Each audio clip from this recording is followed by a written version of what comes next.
والسلام على رسول الله وعلى آله أصحابه أجمعين أما بعد أعوذ بالله من الشيطان الرجيم بسم الله الرحمن الرحيم لقد كان لكم في رسول الله أسوة حسنة رب اشرح لي صدري ويسر لي أمري واحلل عقدة من لساني يفقهوا قولي. I welcome you once again in this episode number 7. Assalamu alaikum wa rahmatullahi wa barakatuh. May the peace, mercy, and blessings of Allah subhanahu wa ta'ala be upon all of you. And as has been announced, inshallah, today we are going to discuss the genealogy of the Prophet, peace be upon him. We begin by talking about really the entire Arab race because this is how the books of Sirah begin. Who exactly are the Arabs? And there are many theories. And the fact of the matter is that there is nothing that is uh, almost 100% scientific or 100% proved from the Quran and Sunnah. These are all legends that the Arabs have basically transferred down generation to generation. And this is the standard narrative. Basically, we are looking at history, right? So, nothing is proven 100% scientifically or from the Quran and from the Sunnah, but this is what the Arabs say, the Arabs believe, right? So we are basically looking at the genealogy of the Prophet, most of it from an historical angle. And the difference between genealogy and lineage, the topic of this episode is genealogy of the Prophet, peace be upon him, and not lineage of the Prophet. So, what is the difference between lineage and genealogy? See, lineage is the direct descent from an ancestor. All members of a lineage trace their common ancestor to a single person. So, lineage is the direct descendants. We know a particular person and we know his father, his grandfather, his great grandfather, his great great grandfather, and it's a straight line that is called a lineage. And genealogy is the study of family origins and history. It is the study of the lists of ancestors. You know, it is basically the study of the race, the complete race, right? It is on a broader perspective. So, in this episode, we are going to discuss not only the lineage of the Prophet, peace be upon him, that is the direct descendants, but we are going to study about the entire Arab race which pre-existed Prophet Muhammad, peace be upon him. So, the first section here is pre-Islamic Arabia, early genealogy of the Arabs. Before we discuss the life of the Prophet, we must discuss pre Islamic Arabia. In order to understand the Seerah, we must begin with the world at his time. So we begin by discussing pre Islamic Arabia and we begin by discussing who the Arabs were. This is a topic of genealogy, of ethnicity. Who are the Arabs? The Prophet, peace be upon him, appeared amongst. This is the topic that Ibn Ishaq, the famous historian, himself began with. The scholars have divided Arabs into two broad categories. Category number one is the extinct Arabs, Al Arab al Baida, and the remaining Arabs, Al Arab al Baqiya. So there are two categories.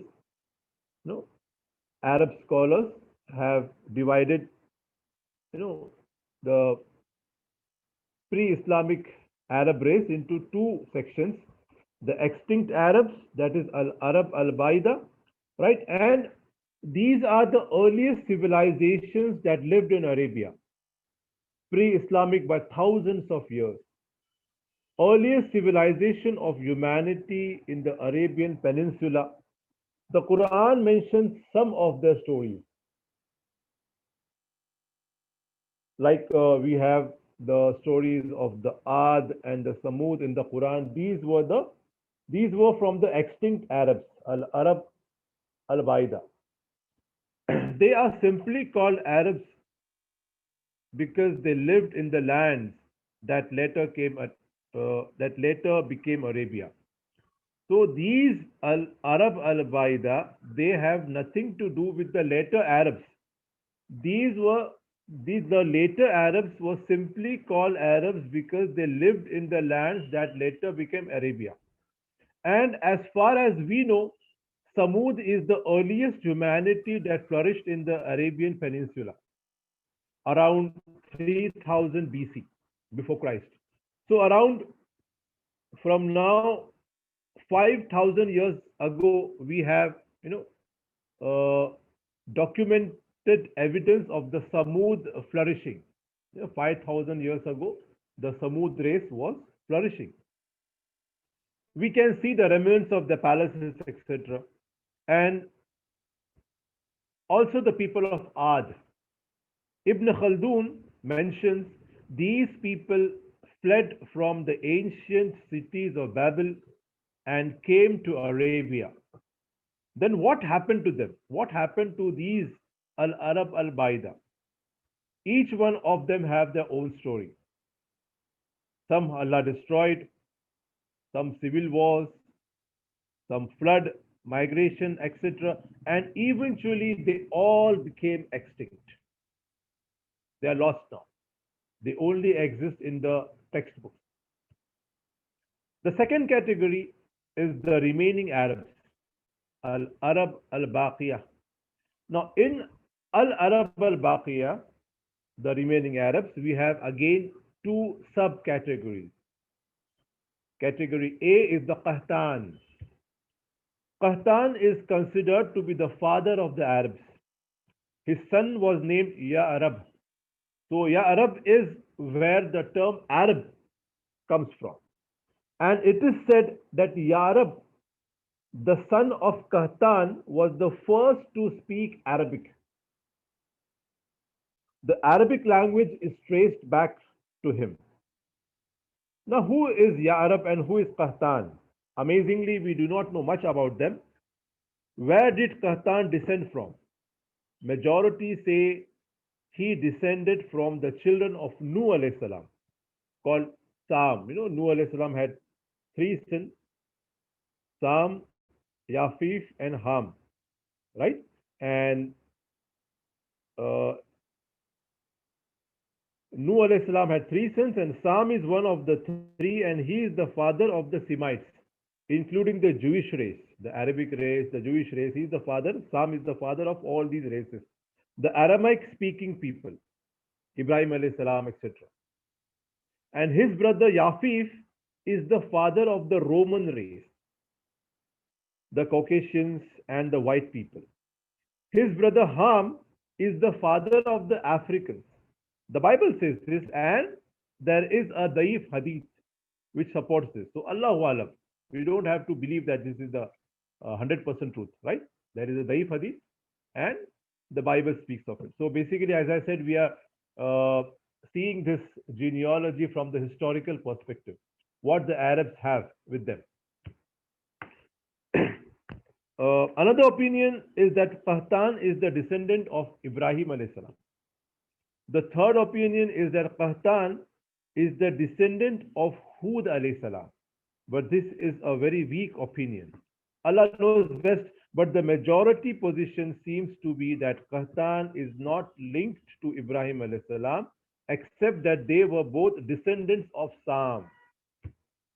Right? So this first category of the remaining Arabs, the father of these Arabs, Qahtan, belongs to the lineage of Sam, the son of Nuh alayhi salam.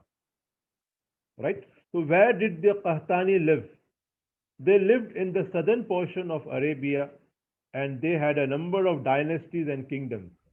Example, Sabah, Himyarites, Ghassanids. The Aus and the Khazraj tribes in Medina were also Qahtanis. These are called the original Arabs, Al-Arab al-Ariba, because they invented and spoke the Arabic language. So we got to know from this subcategory that Qahtan's son is Ya Arab, and the name Arab comes from this son of Qahtan, Ya Arab. And the name of the language which Ya Arab spoke was Arabic, right? The second category is Adnan. Now he is the ancestor of the Prophet, peace be upon him.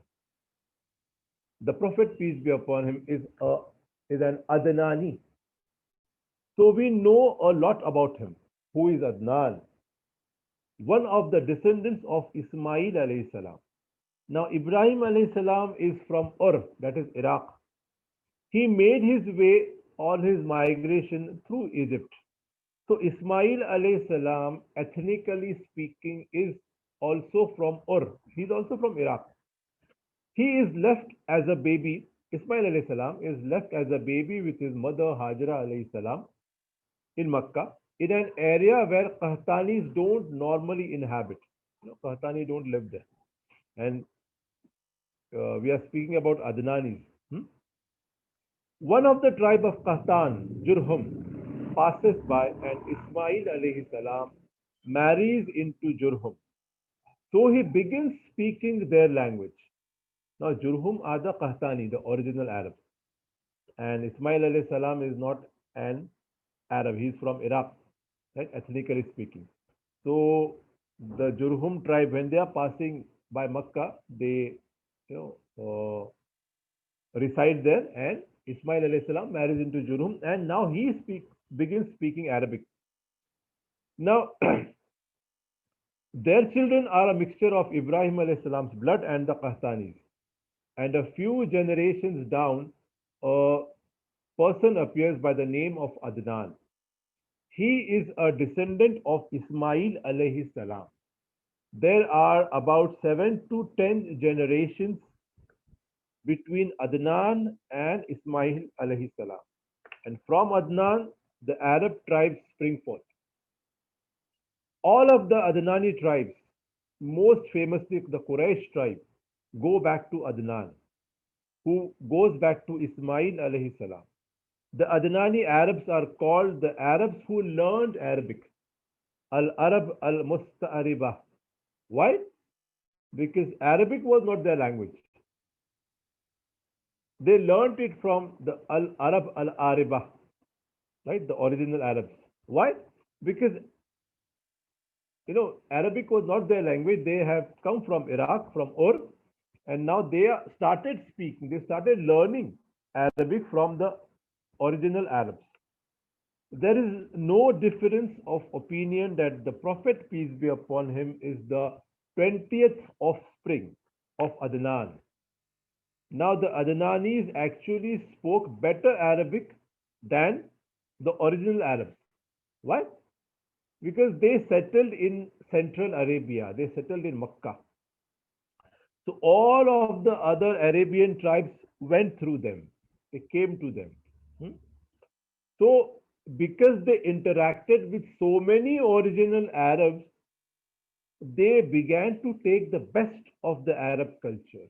They began to take the best of the words, the best of the language, best of the vocabulary.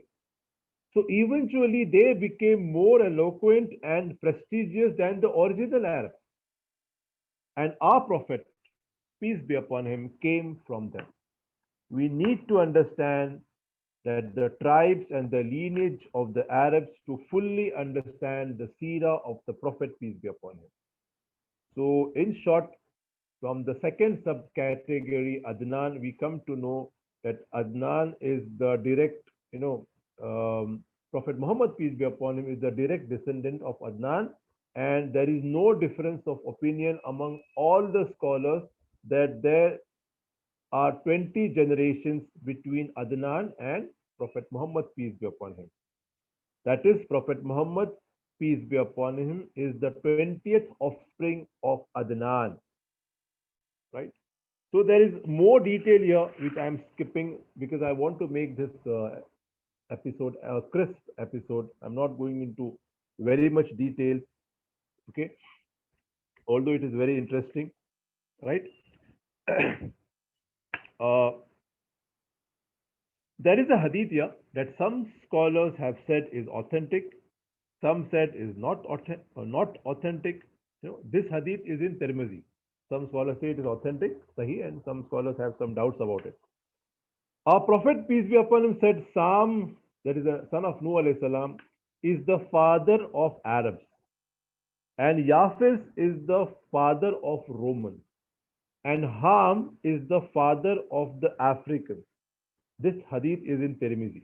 Even the Bible has the exact same thing. That Nuh alayhi salam, you know, his three sons lived with his three sons, and you know, the same thing is mentioned in the Bible. Of course, modern science does not accept any of these because modern science does say that the Semite people have a certain gene. So there is some evidence, but obviously modern science does not hold this to be true because we have it is proven that mankind lived, mankind predates from 1,000 years, 30,000 years. We have found traces of human caves and houses and drawings. Human beings lived since more than Allahu alam thousands of years. So if we calculate that, modern science does not you know uh, hold this to be true. But as I said, we are looking at this episode from an from a historical angle, right?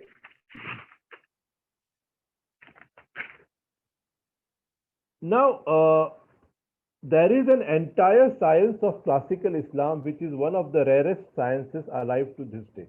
And this is the science of Ilm al Ansab, that is the knowledge of genealogy, right? The science of lineage. This is unique to Arabs. The Arabs know their lineage. They are very proud of their lineage. They memorize the names of their father, their grandfather, their great great grandfathers, etc. This is called Ilm al Ansab. People literally memorize every one of these branches and trees and whatnot. And that is a science that the Arabs took pride. And anybody who was knowledgeable of Ansab was considered to be what we would consider a well educated man. He has read all the classics. In those days, what are the classics? What is the the knowledge that is called classic? It is the ansab. It's the lineage and genealogy. And Abu Bakr radiallahu anhu was an expert in this, right? So we come to know that our prophet is the descendant of Adnan. Okay, where did Adnan live? There is a report from Ibn al-Qalbi, the scholar. He is one of the greatest ulama of Ansab, died in 240 Hijri. Very early scholar and one of the founders of the history of writing genealogy. Classical alim like Ibn al-Hisham and Ishaq. There is also Ibn al-Qalbi. Ibn al-Kalbi said that Ma'ad, the son of Adnan, lived at the same time as Jesus Christ, peace be upon him. So Adnan is one generation before Jesus Christ, peace be upon him. Right? Our prophet was born 570 years after Jesus Christ, peace be upon him. So you can get an idea where, when did Adnan live, right? So now we come to the lineage of Prophet, peace be upon him, the direct descendants of Prophet, peace be upon him. So, as we have discussed the background, the lineage of a Prophet is divided into three categories. The first category we know for sure, it is proven without a shadow of doubt, without any difference of opinion, that between him and Adnan there are 20 generations. That is, Prophet Muhammad, peace be upon him, is the 20th offspring of Adnan. The second category is that we can try to know some knowledge about pre-Islamic sources, but we don't know anything concrete. That is, from Adnan to Ismail alayhi salam. We know that Adnan came from Ismail alayhi salam, but we don't know the steps. We don't know the exact, lineage, right? We have some names, but we don't know for sure. But other sources are there. Okay, other sources are there, but they are not historically proven. The Bible mentions their sons of Kedar, and there is one descendant of Ismail alayhi salam. He is the known as Kedar or Qaidar. Okay, the Bible mentions it. Okay, so all these things are there, but we don't have to take it. The second uh, category is from Adnan to Ismail alayhi salam is not sure. People discuss it, but nothing is proven. Then again from Ismail alayhi salam to Adam alayhi salam, we have only one source for that. What is that source? The lineage of Ismail to Adam. That source is the Torah, the Old Testament. That is the Bible. Can we rely on the Old Testament? No. But that is the only source of information we have from Ismail to Adam alayhi salam. So basically we have three categories beginning from up Adam alayhi salam to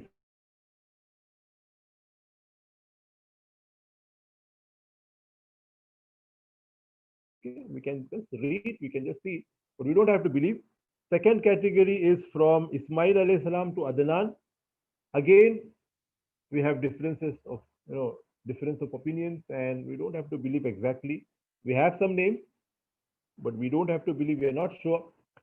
Third category from Adnan to Muhammad, peace be upon him, is proven, historically proven. Scholars have no doubt. There are no two opinions. Okay, Adnan to Muhammad, peace be upon him. That is, so whenever we say for sure, we can say the lineage from Adnan to Muhammad, peace be upon him. But now, unfortunately, we have some charts printed in the Muslim world, and you find the lineage of Prophet, peace be upon him, all the way to Adam alayhi salam. You must have seen this. We get charts from Muhammad, peace be upon him, to Adam alayhi salam on WhatsApp, etc. Recently I got a chart, lineage of Prophet Muhammad from up to Adam, peace be upon him. Even Muslim homes, they have the chart, but really speaking, we don't have to believe. The only authentic thing is we know from Adnan to Prophet Muhammad, peace be upon him. Before Adnan, that is Ismail alayhi salam and all, we don't have the exact lineage, right? This is just discussion. No concrete proof for that. So whenever we say or we discuss, we just discuss the 20 generations from Adnan to Prophet Muhammad, peace be upon him. There is an interesting incident here about Imam Malik ibn Anas rahimullah. He was told about a human being, a man in his time, who could trace his lineage back to Adam, peace be upon him. And Imam Malik said, and how does he know? Who told him this lineage till Adam, peace be upon him? He denied that. No, I don't believe him. Again, that person said, how about to Ismail? Okay, believe at least you should believe that man at least till Ismail alayhi salam. Imam Malik said, even this I doubt. How would somebody know his lineage back to Ismail alayhi salam? There is also a hadith here.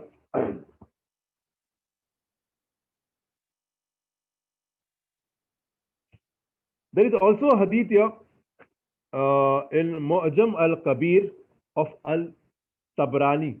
Okay, there is some weakness in the hadith, but this hadith is in Tabrani. Okay, the Prophet, peace be upon him, heard somebody saying his lineage back to Prophet Nuh alayhi salam, in which the Prophet, peace be upon him, when he heard, he said, Azabun Nasabun.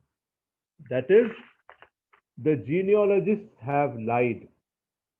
Then the Prophet recited the verse in the Quran in Surah Al-Furqan, chapter number 25, verse number 38. وَقُرُونًا بَيْنَ ذَلِكَ قَصِيرًا. And we destroyed the Ad and Samud and the companions of the well and many generations between them. When Allah says many generations, there are many generations. They are not just 7, 10, 15, 20, right? When Allah says qasir, many, there are many generations, right? And this would fit in perfectly with modern science as well. If you calculate what the charts we have, the charts of what we get on WhatsApp, what we see in Muslim homes, in the bookstalls, from the lineage from Muhammad, peace be upon him, to Adam alayhi salam, it is around 6,000 years, and that is absolutely wrong according to modern science, right? Allah does not, there is nothing mentioned in the Quran and Hadith that there are only 6,000 years, or there are only that much generations from Muhammad, peace be upon him, to Adam alayhi salam. No. Allah says qasir, many generations. And this matches with modern science, because modern science says that we have found, you know, the remnants of people living, cultured people living 10,000 years before, 20,000 years before, 30,000 years before. Okay, Allahu Alam. So this fits the Quranic narration that Allah says many generations, that fits with modern science and not these charts and all. Otherwise, you are in for trouble. If you are discussing with a non-Muslim about these charts, we have from Muhammad, peace be upon him, to Adam alayhi salam, and then the non-Muslim, if we calculate the years, kitne generations, kitne saal ho sakte? In one generation, around 100 years, I think there are around 3 generations, right? 3 generations. In 100 years, we have the son, father, and the grandfather, right? For example, this is 2020. Just imagine who lived among your ancestors in 1920. This is 2020. 1920, maybe your great grandfather or your great great grandfather lived. Okay, that much generation, 3 or 4 generations. So if the calculation is done according to these, unauthentic charts, then it becomes 6,000 years, and that is, scientifically wrong. So you are in for trouble if you do. So we should never go there. We know for sure that Prophet Muhammad, peace be upon him, his lineage to Adnan, right? 20 generations. Rest, Allahu Alam.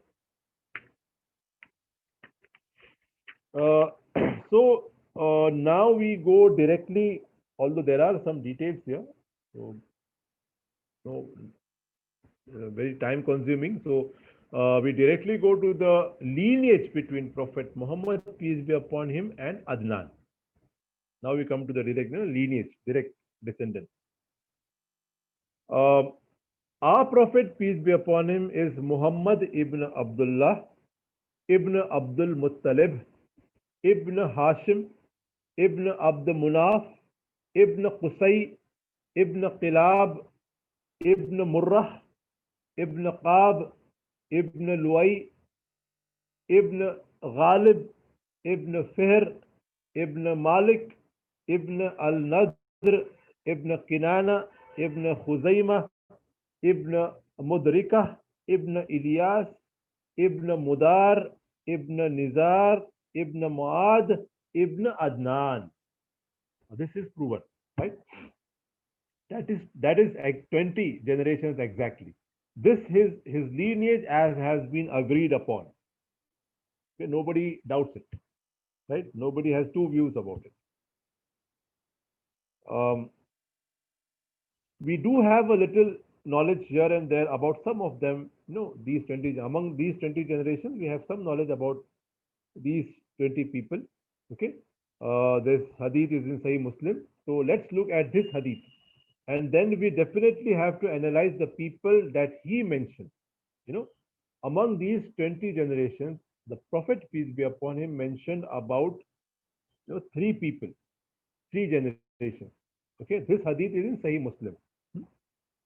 Allah's Prophet said, Allah chose Kinana from all the descendants of Ismail, and He chose Quraysh from Kinana, and He chose the Banu Hashim from the Quraysh, and He chose me from the Banu Hashim. So believe that the lineage of our Prophet is the best and the most noble lineage ever, that nobody had a more noble lineage. Allah's Prophet lineage was the most noble. And this was very important, especially for the Arabs of his time. The Arabs prided themselves for their lineage. They were very proud. Okay? Because for them, these Arabs, everything depended on lineage. Everything, the person's status, his nobility, you know, everything depended on his lineage. So our Prophet was chosen to be of the best lineage, and this is narrated by the Sahaba themselves. When Jafar ibn Abi Talib radiallahu anhu was speaking to the Najashi, to the Negus of Abyssinia, that is the story. The first migration was not to Medina. The first migration took place to Abyssinia, right? And the story will be long how these first group of Muslims reached Abyssinia, and when the Quraysh came looking out, after them, they wanted to capture them again, and how the Negus, the king of Abyssinia, called them. And Jafar ibn Abi Talib is telling Negus of Abyssinia, the king of Abyssinia. So what did he tell? Jafar bin Abi Talib said, Allah sent a messenger to us and we knew his lineage. That is, he is of very high lineage. That is was very important for them. And another place, when Al-Mughira ibn Shu'bah stood in front of Yazdagerd, the last emperor of Persia, what did he tell the last emperor of Persia? He told him in this hadith, Al-Mughira ibn Shu'bah is telling, Allah sent us a man. We know his lineage and we know where he came from, and his land is the best of land, and his lineage is the best of lineage, and his house, meaning his Qibla, is the best house, and his tribe is the best tribe, and he himself is the best of us. So our Prophet was the best and the highest lineage, right?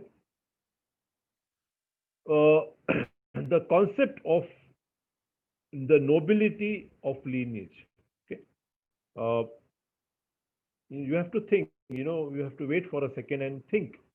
Why are we discussing the nobility of lineage when Allah says in the Quran that on the day of judgment, our nobility of lineage will not count? Even the Prophet, peace be upon him, said that even I will not be of any benefit, on the day of judgment to my relatives. He told this to his aunt, to his daughter, that on the day of judgment I will not be of benefit. Your judgment will be on the basis of your deeds. But if we see the concept of sharaf, of lineage, of the nobility of lineage is there in this world. In the living world, people look up to lineage, look up to the khandan, the family tree. This is a fact. On the day of judgment, in akhirah, in hereafter, it will not count. But here, people consider, especially the Arabs. As I said, doesn't matter who your father was, who your great grandfather was. Allah will not cause you to enter Jannah because of your lineage, right? That's clear. Your lineage is irrelevant when you stand in front of Allah on the day of judgment. That is clear. But that does not mean that the nasab and the sharaf and the hasab is irrelevant to a person's stature in this world. Rather, the world universally acknowledges lineage as something to be acceptably proud of. If it is done with a reasonable amount, we have to, be happy with our good lineage. Okay? We come from a good khandan. It's a matter of happiness. We should take the happiness in nobility and status confers this, you know, if we are, if we know about our khandan, our lineage, should be happy. But it should not be taken to extreme. Then it becomes fakr, and it becomes haram. If you are proud of your lineage, मैं तो सैयद हूँ, मैं तो खान हूँ, मैं तो बहुत बड़ा शेख हूँ, मैं नवाब के खानदान से आया हूँ. If you are doing fakhr, if you are proud, then you are in trouble. Then it is haram. But we can be happy. My father was, such and such person. My great grandfather came from here.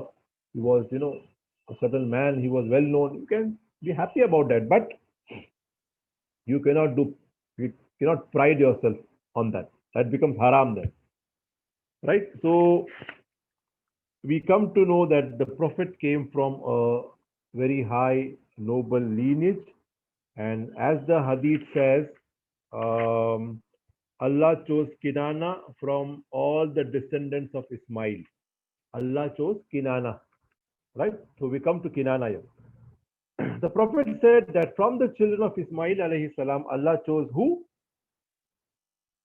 He chose Kinana. Okay, before we know about Kinana, let us talk one sentence about Mudar. Mudar is also one of the ancestors as well of, of the Prophet, peace be upon him. It is said that Mudar was the first of the Arabs to train camels and to use them in a way that they can basically travel in caravans. Basically this Mudar, one of the ancestors of Prophet, he used to train, he began training camels. He began domesticating camels. Uh, so to train the camel to go faster and slower and to do whatever, Mudar trained them. As for Kinana, Kinana, the name means that the pouch that you put arrows in. The literal meaning of Kinana is, the person's name was not Kinana actually. His title was Kinana, and the name means that the pouch that you put the arrows in. You have to keep a pouch to put the arrows, and then you take the arrows and shoot it. He's called Kinana because he was known for his bravery. He was known as being a repository of ilm. He had even, a deposit of ilm, of wisdom, of knowledge. It is said in the books of history that people would do Hajj in order to meet Kinana.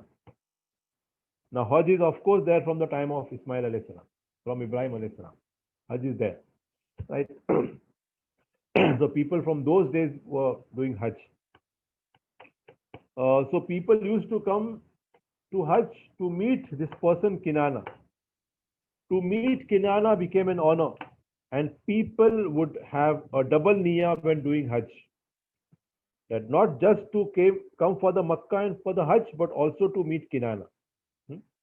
Kinana lived a very long life, and he was a repository of knowledge, of wisdom, and he has certain sayings still recorded in classical Arabic, about wisdoms and many things he spoke, which is still recorded in history. So Kinana was a legendary Arab until the time of Prophet, peace be upon him. When the Prophet, peace be upon him, was born, people knew Kinana, they were discussing Kinana, and his sayings were still there. Then the Prophet said, from the Kinana, Allah chose the Quraysh. Okay, I just quoted you the lineage of the Prophet. There is no man called Quraysh in there. Quraysh is not there. In 20 generations, if you see, there is nobody called Quraysh. There is no man called Quraysh. So who is Quraysh? Lots of opinions. And it appears that there are three people who can be called Quraysh. And some scholars have said that there is the big Quraysh, the middle Quraysh, and the small Quraysh. Al-Quraysh al-Akbar, Al-Quraysh al-Awsat, and Al-Quraysh al-Azghar. So three people have this title, but two of them are the real contenders. And number one is Fihr. Fihr, one of the ancestors of the Prophet in those 20 generations. And number two is Al-Nadr. Fihr and Al-Nadr can be given the title of the Quraysh. They can be, uh, they may be, these are the two best candidates for the name Quraysh. Going back to the lineage, Muhammad ibn Abdullah ibn Abdul Muttalib, 3, okay, Ibn Hisham, Ibn Hashim, 4, Abd Manaf, 5, Ibn Qusay, 6, Ibn Qilab, 7, Ibn Murrah, 8, Ibn Qab, 9, Ibn Luay, 10, Ibn Ghalib, 11, Ibn Fair, 12. So these are the 12 generations. Fair is at the 12th level, right? So Ibn Malik Ibn al-Nadr, or number 14. Al-Nadr comes at number 14 and Fihr comes at number 12. One of these two is Quraysh. Okay. And they say that Al-Nadr is the big Quraysh and Fihr is the middle Quraysh, and Qusay, who is 5 generations, is the minor Quraysh. So 3 people had a founding role in the tribe of Quraysh. They were the founder members, these 3 people. But the actual tribes of Quraysh, all of them combine at Fihr. So Fihr is the main person, right? And Fihr is at the 12th level, the 12th generation. So the stronger opinion, the one person who combines all the tribes of Quraysh, right, is Fihr. The 10 people who were promised Jannah, they're very interesting here. That is why we see, when we study Seerah of the Prophet, we get many interesting. One of the interesting things here, see, you will be amazed to know. The 10 people who were promised Jannah, Ashara al-Mubashshara, 10 people who were promised Jannah in the world. If you go back to the lineage, all the 10 people, you keep on going and going, and they come to Fihr, this 12th generation, ancestor of the Prophet. So all the 10 people combined at Fihr. So therefore, it seems to be Fihr is the person who is Quraysh. Why? All of the tribes of Quraysh, probably around 12 or 13 sub-tribes were there at the time of the Prophet. So you have the Banu Hashim, the Banu Zuhra, the Banu Makhzum. All of these tribes were kind of talked about here and there. The Banu Umayyah, the Banu Abd Shams, they are basically 12 or 13 tribes. They all go back to Fihr. So Quraysh, what does it mean therefore? There is a laqab, a title, not a name. What does Quraysh mean? A number of opinions. Once again, Quraysh means, scholars say, the first opinion is, one opinion is that Quraysh comes from the term to trade, because the Quraysh were trading. They were traders. Second opinion is that the Quraysh yaqrishu, the word yaqrishu comes from gathering together, because the Quraysh were in a different areas and one of their ancestors combined them in Makkah. That is why they are called Quraysh. Third opinion is, which is narrated in At-Tabari, is that the Quraysh come from conquering, because there is a story, a long story, where one of the Quraysh basically conquered, many people, right, many regions. And then they say this is why he is called a Quraysh.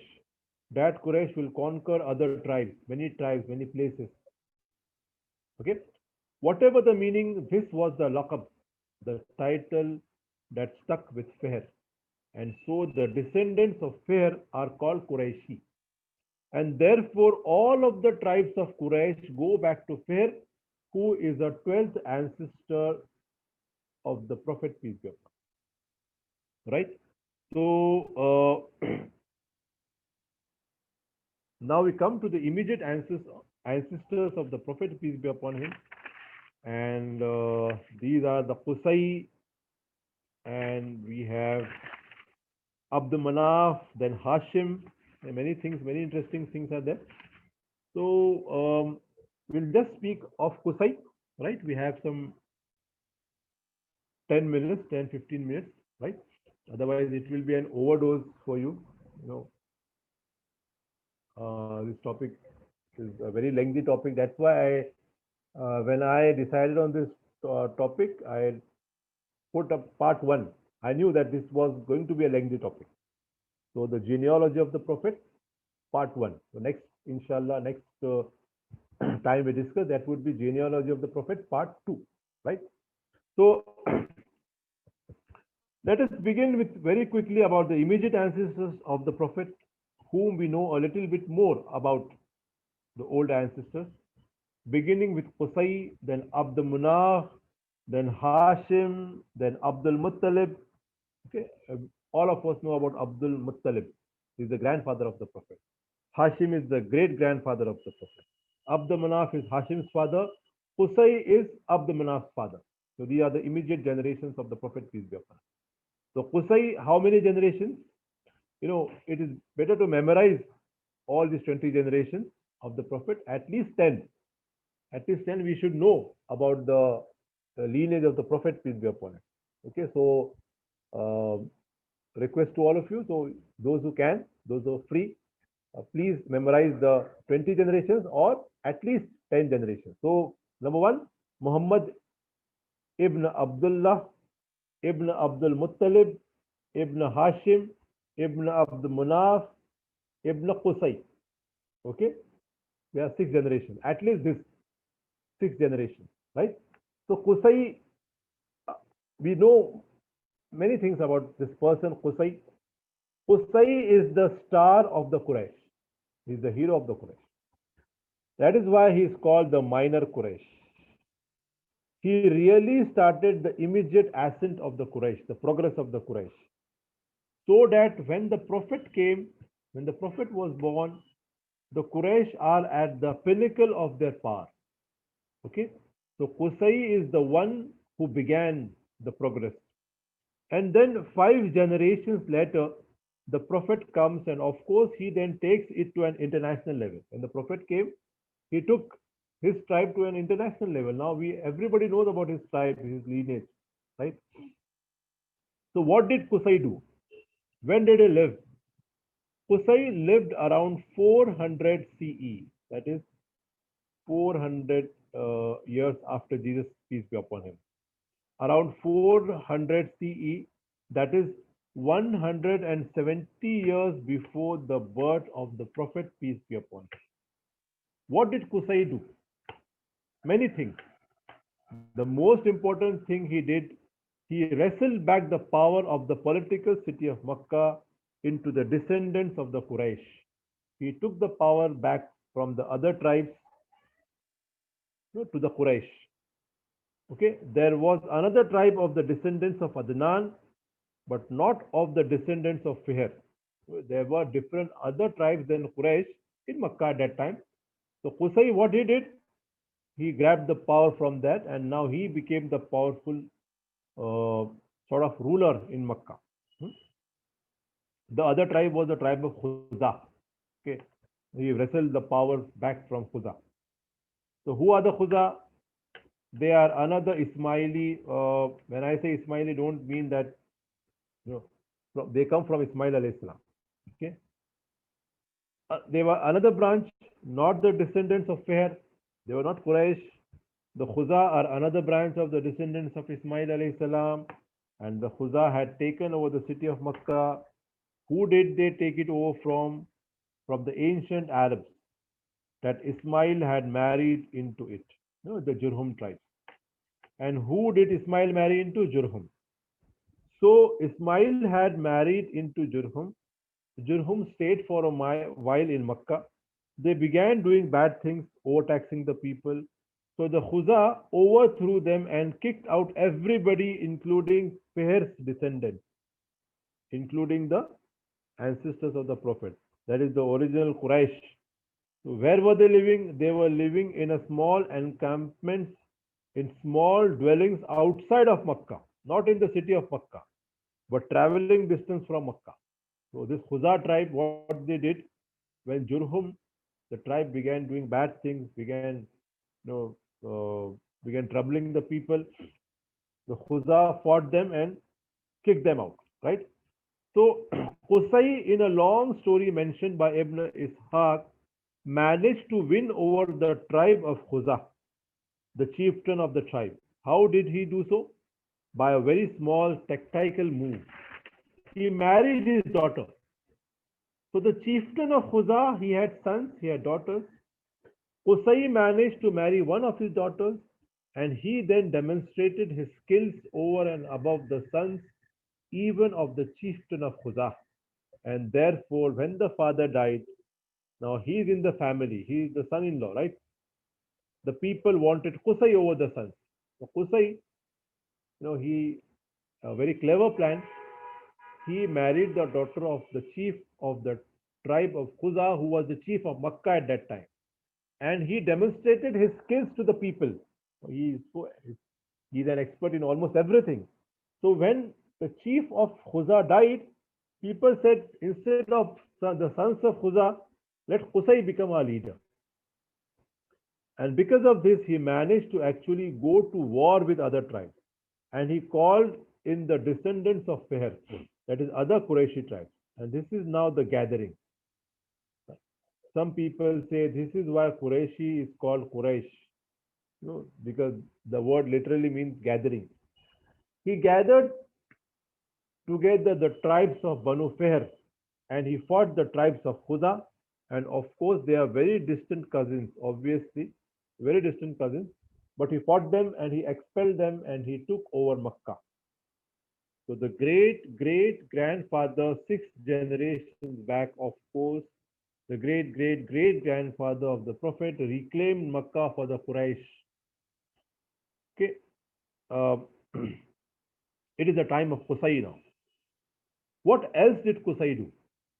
Qusay was one who built the Dar al Nadwa, which was the parliament, okay, which was even at the time of the Prophet, the Quraysh used to discuss, you know, many things, many important things in Dar al Nadwa. He built the structure, right, of Dar al Nadwa. He also took the custody of the Kaaba and he assigned responsibilities that trickled down, the responsibilities of water, the responsibility of hospitality, the responsibility of diyaf, of guests, the responsibility of the keys of the Kaaba. Qusay was the one who made a list of responsibilities. He systematized, okay? He put in a proper system. When he was alive, he had it all. Everything was there. Then among his sons, it was distributed until the days of Banu Hashim, where each tribe had a certain responsibility, right?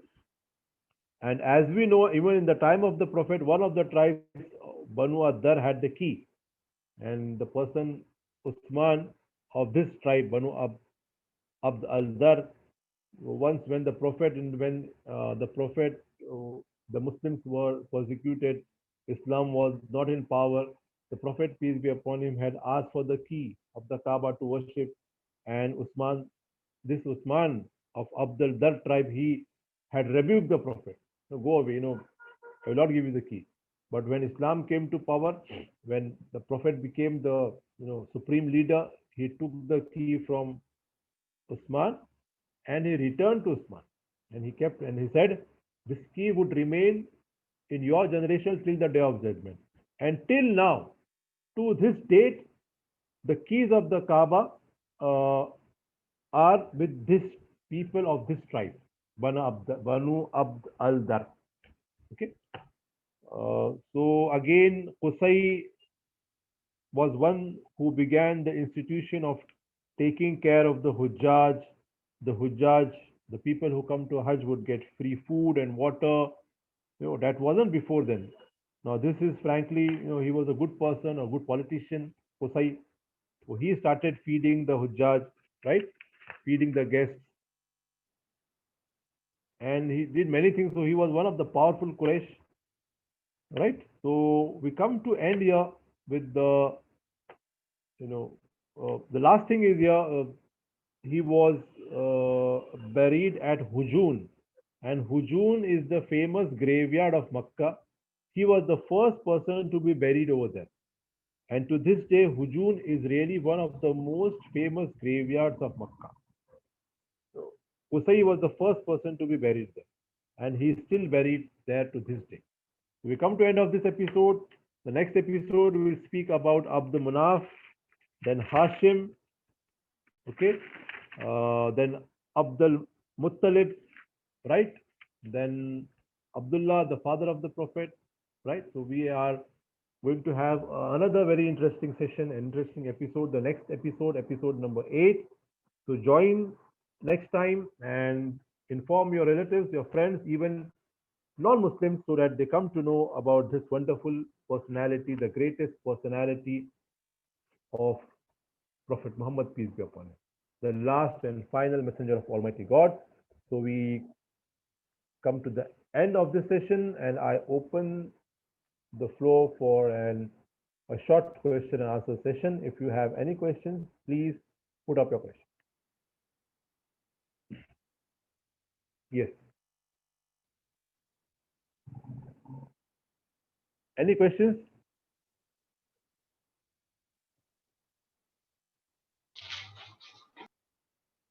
Assalamu alaikum. If you have any question, you can raise your hand. We will unmute your mic.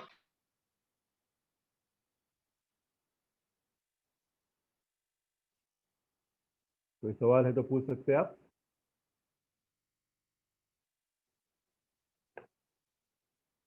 कोई सवाल है, suggestion है?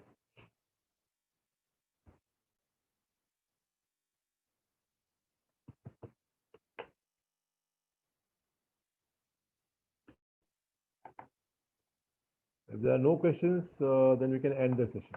Okay. Anybody has a question? Just can ask.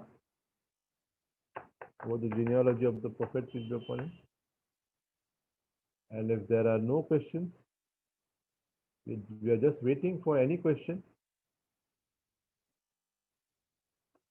कोई सवाल है तो पूछ सकते हैं.